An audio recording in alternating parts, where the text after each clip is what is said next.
বৃহস্পতিবার স্বামী বিবেকানন্দ ময়দানে তৃতীয়বারের মতো 7 দিন ব্যাপী অনুষ্ঠিতব্য হেরিটেজ ফেস্টের উদ্বোধন করলেন মুখ্যমন্ত্রী ডাক্তার মানিক সাহা। যুব বিকাশ কেন্দ্রের উদ্যোগে আয়োজিত হচ্ছে এই হেরিটেজ ফেস্ট। ভারতের সমৃদ্ধ সাংস্কৃতিক ঐতিহ্য উপস্থাপন করা হবে 7 দিনের এই হেরিটেজ ফেস্টে বলে উদ্বোধনী অনুষ্ঠানে জানান মুখ্যমন্ত্রী ডাক্তার মানিক সাহা। বিভিন্ন সাংস্কৃতিক ঐতিহ্য প্রদর্শনের মাধ্যমে যুবকদের মধ্যে জাতীয় সংহতি প্রচারের উদ্যোগ রয়েছে সরকারের বলে এদিন জানিয়েছেন মুখ্যমন্ত্রী। উৎসবটি বিভিন্ন রাজ্যের যুবকদের যোগাযোগ, তাদের সংস্কৃতি ভাগ করে নেওয়া এবং দীর্ঘস্থায়ী সংযোগ তৈরি করার জন্য একটি প্ল্যাটফর্ম প্রদান করবে, জানিয়েছেন মুখ্যমন্ত্রী ডাক্তার মানিক সাহা। যুবকরা দেশ এবং রাজ্যের সম্পদ, নেশার বিরুদ্ধে লড়াই করতে হবে আমাদের বলেও এদিন উল্লেখ করেন তিনি। হেরিটেজ ফেস্টে ট্রাইবেল এক্সপোতে প্রদর্শন করা হবে ত্রিপুরা জনজাতি সম্প্রদায়ের সমৃদ্ধ সাংস্কৃতিক ঐতিহ্য।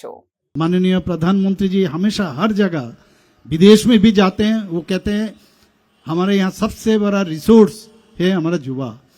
60 से 65% युवा भारत में है।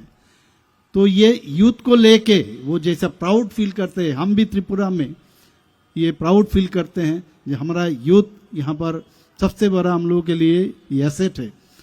और मैं समझता हूँ जो यहाँ नशा मुक्ति से शुरू करके प्लास्टिक मुक्त से शुरू करके एनवायरमेंट को ठीक रखने के लिए जिस तरह आप लोगों को काम करना चाहिए, इस विषय में थोड़ा सा ज़्यादा ध्यान दीजिए।